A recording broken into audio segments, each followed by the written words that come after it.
Alright, Brakathe Hawa, Brakathe Hawa Sai, Brakathe Hawa, Brakathe Hawa Sai, Brakathe Hawa, Brakathe Hawa Sai. Okay, all praise unto Yahweh, Simi outside, Waha Rakakadas. Double honesty, apostles of great millstone. Honestly, brothers, that be pushing this truth and sincerity throughout the four corners of the earth. So, back out here again through the power of Yahweh, Simi outside, and the mercy of Yahweh, Simi outside to keep this word. And, you know, there's a whole host of different things happening within the earth right now. You know, that's linked in with the scriptures. That's linked into what's being spoken about, you know, in terms of prophecy.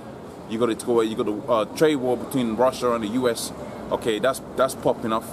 Okay, a lot of people are asleep to that. Okay, that's why the scripture talks about how folly is set in great dignity. But you got a lot of people watching, you know, what's gonna happen out there. You know, if Stephen Curry is gonna come back, you know, in the NBA finals. You got some people out there worried about, okay, if they're gonna get that next pay rise. Okay, you got some people worried about, you know, just all kind of craziness, you know, whatever's happening out there, you know, in terms of social media. Out there in London, you got all kind of havoc reaping up through the knife attacks, okay? And soon you're going to find out that there's going to be sedition amongst people. So if they're doing that against their own people now, what do you think is going to be happening within the future? Okay, when it becomes apparent that you Edomites are the devils, when it becomes apparent that the issues that they're going through in their day-to-day life is because of you Edomites, okay, how that you've taking all the world resource and then just pocketed it for yourselves. Okay, so the world's going to soon find out pretty much how that you are the devil that the scripture speaks about. Okay, hello, and all of these things. Sorry. Hello. Okay, what's up, man? Okay, and all of these things that are happening within the earth, okay, is a result of your doing. Okay, that's why you go into the scriptures. It talks about the crafty counsel of the wicked and how the wicked have basically set it up to destroy the Negroes, Hispanics, Native Americans. Because here it is, we're talking about the trade war between Russia and America, and you're thinking that's just some far distant thing. Okay, that's somewhere out there that doesn't affect you Negroes, Hispanics, and Native Americans. Not really understanding that whole thing has been set up for the express purpose of destroying the Negroes, Hispanics, Native Americans, man. Okay, the Israelites of the scriptures. The whole thing of these wars popping off is all to get it to where this new world order is going to be set up, and the new world order is all about eliminating Negroes, Hispanics, Native Americans from being a people within the earth. The scripture speaks about it. Okay, when we go into the higher up of these different elites, they understand that, they know that. Okay, so let's get this precept right quick to start off with. This is within the book of Psalms.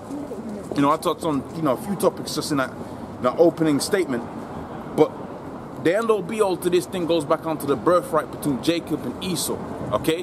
When you had it to where Jacob had it to where the birthright was taken from him, and then he became the one that was going to rule the world, you find out pretty much that Esau had a hatred against Jacob, man. Okay, and as a result, you got into where this whole thing of people coming back and forth and having war against each other. This is all going back onto the birthright. You got the Moabites out there within China thinking that they're going to rule the world, not knowing that this is all back down to the birthright. I mean, the higher up or the elites know, okay, and they know that they're going back onto the history. They know that when Esau was in power, the Moabites, they had, you know, things popping off. But that's why when you read the scriptures, there was going to be a judgment, a particular judgment that was going to go out there to the Moabites too, because they're hella demons too. Okay, and they hate you Negroes, Hispanics, Native Americans too. Okay, so this is the book of Psalms, the 83rd chapter. Okay, Psalms 83. And start from the second verse. So this is no, let's start from the first verse. It's Psalms 83 and 1. It says, "Keep thou not, O silent, O Yahweh, or hold not thy peace." And that's what's coming to the world right now. We go into the scriptures pretty much tell you that what? That the Mosai set it up, that when his son returned onto the earth, he wasn't coming back to bring peace. He wasn't coming back to bring peace and safety. Matter of fact, when we go to the book of 1 Thessalonians, okay, or is it 2 Thessalonians? Okay, 1 Thessalonians 5:1, it says, "But of the times and seasons, brethren, you have no need that I write unto you." Because like I said, you got all kind of things popping off that lets you know that we're in the times when the highest was going to return and begin to visit the world that he had made. Okay, we're in the very times when the Lord said, look, this is the time I was going to return to the earth, and I was going to judge the wicked for doing wickedness, and I was going to judge the righteous for doing their righteousness. Okay, does not the scripture say that the faith shall be but the righteous shall be saved by their faith? So the ones that believe in Yahweh Shimi outside, okay, when the Lord does return, of course they're going to have the mercy. But the rest of the Negroes, Hispanics, Native Americans that don't believe in the Lord, they're going to be destroyed. And as for the wicked, well, they was going to get their judgment, which was to be eliminated from the face of the earth. Okay, the scripture talks about how their continuing thought was that they was going to build up the city, but the Most High also set it up that what? They was going to build up the cities, but the Most High Yahweh Hashem Yahweh was going to destroy it, man. So they built up America, they built up these different places, like out there in Dubai. Okay, they financed the whole projects, man. Okay, they financed all of these different Ishmaelite projects, because when it comes down to the money game, Esau's the one that's controlling the money game, man. Okay, so all of these different continents and places where they got contracts with Esau and they built themselves up, that all goes back onto who? Esau. So they built this whole world up. But guess what? The Most High was going to throw it down, man. In fact, when the Lord was on the scene, he said it best. He said, there's going to come a time when you wasn't going to see one brick upon another. There was going to come a time when you wasn't going to see a stone upon another. There was going to come a time when them high skyscraper buildings out there within Dubai weren't going to exist anymore. There's going to come a time when you go to where you go to high rises out there within the United States, that wasn't going to exist anymore, because the Most High's got a heavy judgment on this place. You go to the book of Amos, the 9th chapter, on the 8th verse. What did it say? I as the Lord power upon the sinful kingdom, and he was going to destroy it from off the face thereof. Okay, so what? That's just the Old Testament. You know, God, he don't exist anymore. But I thought what the scripture says that the Most High is the same yesterday as he is today. So if he was angry with the wicked yesterday, guess what? The Most High was going to be angry with the wicked today. In fact, the scripture says the Most High is angry with the wicked every day. Okay, I believe that's how the scripture goes. That's within the book of Psalms. Okay. Says, of the times and seasons, brethren, you have no need that I write unto you. So when we pushing out these messages about you're supposed to be staying on point, you really have no need of that. You go into the scriptures, there was clear guidelines as to tell you what was going to be the day when the Lord was going to return. It says gross darkness was going to cover the earth. You was going to have scoffers. Okay, you was going to have earthquakes. Okay, you was going to have uproars and seditions of the people. We're in the times of uproars and seditions of the people. That's within the book of Mark, the 13th chapter. Okay, rumors of wars and wars. We're in a time of rumors of wars. When you go to where the Chinese, backed by the Russians, are having a trade war, okay, a trade war which leads on to a World War III, okay, and these are big major players. We ain't talking about a trade war between Argentina and the United States. I'm talking about a trade war between Mexico and the United States. We're talking about a trade war between the first, okay, first major country, okay, with what I'm trying to say, with the largest economy, with the second largest economy. We're talking about two major players when it comes to the economic game. Let's put it into perspective. When you had Black Friday about 3 years ago, okay, or 2 to 3 years ago, okay, when the Chinese were having all kind of bad times within their stock markets, the whole world felt it.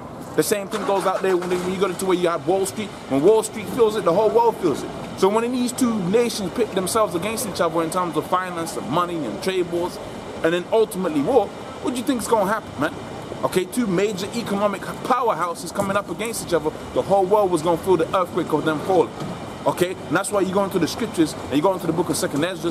You hear about the famines and troubles, which I'm going to get to next. You're going to hear about the famines, the troubles, and all of these different things. Ultimately, it's going to climax in World War III. Okay, but after World War III, he wasn't going to have it to where the so-called Jews were going to come out the caves and the dens where they was hiding when World War III was playing out and then just rule the world and create a new world order. Okay, you wasn't going to have that. What you're going to have was going to have it to where the people that are not on the UN board right now, the people that you don't see out there making policies and controlling what happens on the earth, okay, they was going to return onto the position of power and controlling the earth, and they was going to rule that earth within righteousness. That's where the second covenant comes in. Okay, because if he was to go up there and inherit the world right now, okay, he might have 40 years of peace like we had back in the day, but ultimately Jake will be so seduced in the ways of the wicked, of the heathens, they'll go right back onto the ways that they were before, and right now, which was to do wickedness, man. That's why the Most High is going to, what? He's going to create us afresh. That's why you go to the book of Revelations, you read about what? A new heaven and a new earth and a new Jerusalem coming out of the skies, which is the same people, okay, but they was going to have the laws, statutes, commandments of the Most High impregnated within their heart to do righteousness and to establish righteousness upon the earth, okay? So this is 1 Thessalonians 5:1. It says, but of the times and seasons, brethren, you have no need that I write unto you, for ye know yourselves that the day of the Lord so cometh as a thief in the night. So when it's going to come, it's going to be like you was out there sleeping, you just watched the movies with your family or whatever, came home, okay, now you're sleeping, you're thinking everything was all right, and then that thief comes in and breaks in. Okay, you can't predict it. But guess what? If you had the alarm set up, okay, if you had it to where you was watching the news and you had it to where they was, you knew that the thief was going through the city, then you was going to make certain preparations, man. So when that dude does come, you're good. And the same thing goes for the Lord's return. Okay, if you know that the Lord's going to return at a particular time, okay, there was going to be particular things that was going to be happening, he was going to make preparations. Okay, when you're going to see uproars of the people, when you're going to see or rumors of wars, you're supposed to make preparations unto the returning of the Lord. And that goes for you Negroes, Hispanics, Native Americans. As for the rest of these heathens, the Most High said they're about spittle, man. They're insignificant. Okay, they're persona non gratis, man. Okay, they're no people. Okay, the scripture says that they are as a drop of a bucket. Now we know that the Lord made all things for our sake, so we know some of them heathens gonna make it after the nuclear war, but they're gonna make it to be what? They're gonna make it to be slaves, man. Okay, so that all the people that are fought against Jerusalem, they get the double portion of what they put upon Jerusalem. Thus saith the scriptures. Okay, so back within the book of 1 Thessalonians, this is 5 and 3, and says, when they shall say peace and safety, and that's what you got right now. They talk about peace and safety, and oh, you know, Trump's gonna take us out of this trade war. He's gonna do something about it. And the fact of the matter is, he's working for the elites. Okay, here it is, you're on this bottom feeder mentality where you're looking at it and you're like, okay, Trump's gonna do something to where the trade war is gonna be null and void. Okay, but really, when you look at it from the guys that are controlling Trump, they want the trade war to pop off, man, because the trade war is going to lead into a hot war, and the scriptures speak about a hot war. Okay, and the hot war is going to try to have it to where they can establish what they really want to establish, which is what? Which is their so-called New World Order, man. They've been trying to push this thing for hundreds of years ago, going back onto the times of the Borgias. Okay, when they was pushing for Caesar Borgia as the image of the Lord, they've been thinking about this so-called New World Order, man, having it to where everybody's chipped. You think computers just came out of nowhere? When you check out why they wanted computers and what they was going for, man, it all goes back onto what they was trying to achieve in terms of their so-called New World Order, categorize, okay, and control everybody, man. Okay, that's the so-called Jews. But as for the people of the Lord, they're gonna be doing exactly the same thing, but only in righteousness. Okay. So it says that when they shall say peace and safety, then sudden destruction come upon them as travail upon a woman, and they shall not escape. But ye brethren are not in darkness, so you ain't supposed to be in darkness, man. Okay, you ain't supposed to be in a state of being asleep. The scripture says that the people that are sleep at night, man. But we're not of the night, we're of the day. Okay, so we're awake during the day, man. Okay, we ain't supposed to be sleeping throughout the day. That's for the ravers and the party goers, man. Okay, we're supposed to be awake and watching. Okay, the scripture says, stand upon thy watch, O son of man. Stand upon it, watch, pray. Okay, so that the return of the Lord is going to come and it ain't going to catch you off guard. Okay, so it says that, but brethren, ye are not in darkness, okay, that they should overtake you. Okay, ye are the children of the light and the children of the day. We are not of the darkness, okay, which was what I was going into a second ago. Therefore, let us not sleep as do others, okay, which when you look at these people, you look at them, they're in sleep mode. Okay, they're the walking dead, so you can understand. They don't know what's going on out here, man. You ask them about what do you think about the stock market at the minute. They ain't gonna know. You ask them what they think about the housing situation, because you go into it, you got a whole housing bubble out there. Now you might have a handful of individuals that know about the housing Bible, but for the most part, you got most people trying to buy up into the housing market right now, and that whole thing's about to crash. The automobile infrastructure, that's all crashing. Okay, you had the 2008 crash. Okay, and they rebranded the housing market and they introduced the automobile infrastructure in there so you could buy up cars and get all kinds of loans. Most people don't even know about that. They even know about that, how that's crushing and suffocating your economy. Because that's not how the economy is supposed to work. You're supposed to make enough money so you can buy whatever you want to buy, but they'll put you in a situation where what? You're in a situation where you're going to borrow all kind of money, okay, just to make it look like you're doing something. So you go out there, you take 10 grand out so you can buy a car or something like that. Okay, but that's what's suffocating your economy, and that's all being set up because they understood. Okay, this, you give a crackhead some cocaine, they're gonna take that cocaine, man. And that's the same thing with these people and their spending habits. You give them that line of credit, they're gonna take that line of credit and go and put themselves in all kind of debt. That's where you got the situations that we got right now. Okay, everybody in all types of debt. But like I said, ain't nobody thinking about that. As far as they're concerned, they're in a state of peace. Okay, they've eaten. Okay, they've had their cost of coffee. Okay, and they're comfortable. Okay, but see, the comfortability is the death of a man. Okay, comfortability is the death of a man, and that's for the vast majority of the Negroes, Hispanics, Native Americans out there that are in a comfortable state of mind. Well, guess what? They're gonna be destroyed, man. Okay, they're gonna be destroyed. Okay. So let's go into the scripture here. It says, therefore let us not sleep. And that's what happens. You're real comfortable, you fall asleep, man. But if you're on edge, okay, and you can feel that, something ain't right about this society, well, guess what? You're going to see, oh, that's what the Most High is pushing through. Okay, well, throughout the hour, Shimi outside was ready. Okay, because the vast majority of these people, they're fast asleep, man. Okay, especially the Negroes, Hispanics, Native Americans. But see, the scripture says the Most High has put a spirit of slumber upon them, man. Okay? It says, what's up, man? It says, what then is not have not obtained that which is seeketh for, but the election have obtained it. So that spirit of slumber and sleep, the Most High put it upon them, so they don't understand and they don't be converted. That's within the book of Isaiah, the 6th chapter, around about the 9th verse. Okay? Okay? So let's carry on here now. It says, for they that sleep, okay, sleep in the night, and they that be drunken are drunken in the night. But let us who are of the day be sober, putting on the breastplate of faith and love and the helmet of hope and salvation. Okay, because the salvation is about to come. Okay, and if you ain't the right, yeah, the scripture talks about how the when you know the 5 virgins, the five were wise and 5 were foolish, 10 virgins. Okay, and the wise ones did what? They was prepared. Okay, the unwise one, they was all, you know, nah, the Lord ain't coming. And when the bridegroom came, guess what? The Most High took the ones into that was prepared into the carriage. And this is what this whole game was of pushing this world is about. That's why the elders was exhorting brothers to push the truth out there with the videos and that. Because you're pushing out, if you're in that 3 videos a day mentality, well, guess what? You wasn't going to fall short, man. Okay, you wasn't going to have it to where the Lord was going to come and you was just going to be just out there, just somewhere, just, you know, you didn't make the cut. If you was in that spirit of doing the work, of laboring, when the Lord was going to return, you were going to be prepared for his return, man. Your mindset was going to be in the right place. Okay? So let's carry on with the scripture here. This is back within the book of Psalms, the 3rd chapter. And this is the 83:3. It says they have taken crafty counsel against thy people. So the crafty counsel that they've taken is the debt. Okay, they've enslaved people by way of debt. They've enslaved people, and you know they're working for the system and all of that, and they're in a state of sleep. Okay, to the end of what? They're gonna set up their so-called New World Order, man. Okay, they've taken crafty counsel against the people, and they've brought up all the resources within the earth, and they feed you off crumbs, man. When you check out who owns the vast majority of the wealth on the earth, it ain't 40% of the people, it ain't 30% of the people, it ain't 20% of the people. It's like 2% of the people within the world, okay, control like 95% of the world's resources. Okay, that's why you go into the book of Habakkuk. It says that what? Okay, the book of Habakkuk says that they're basically a gravelicious type of people, man. This is talking about the Edomites that rule the world right now, the so-called Jews, so you can understand. And really, they're because you had it to where Esau, there's different families within Esau's household. You got the Amalekites that are likened unto Judah being at the top. Okay, and you got the rest of their families, man, and they're the ones that control the earth right now. But look what they've done with it. Okay, they've taken all the resources to themselves. They put everybody in slavery.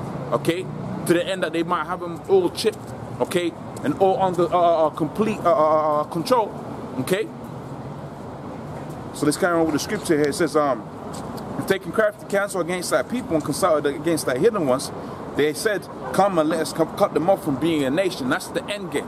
Okay, to cut off the 12 tribes of Israel from being a nation, the Negroes, Hispanics, Native Americans, for being a people, okay, within the earth. That's what they want to do. But see, the more they push against this word, the more the word goes out there. Okay, the more you see, you know, brothers' videos getting taken down, the more you see people coming into those. Say, hold on a minute, that was a very edifying video, okay, and they've taken it down. Well, there's gonna be some truth to what they were saying. See, it's all good and well when someone's just out there and they're teaching this word and that's just it. Okay, but once you have it to where you see them being attacked for teaching that word, okay, that boosts your faith. If you're out there watching it on the camera and you see someone being, I mean, truly persecuted, because you got some guys out there, they want to be persecuted for fame's sake. I'm talking about true persecution. You see some brothers out there that are just sincerely teaching this word and they're being truly persecuted for teaching this word. Okay, that's a faith booster for the people that are behind the screen, because you go into the scriptures, you find out that's how the men of the Lord was going to be. They was going to be persecuted for the witness of Yahweh Shai, man. Okay.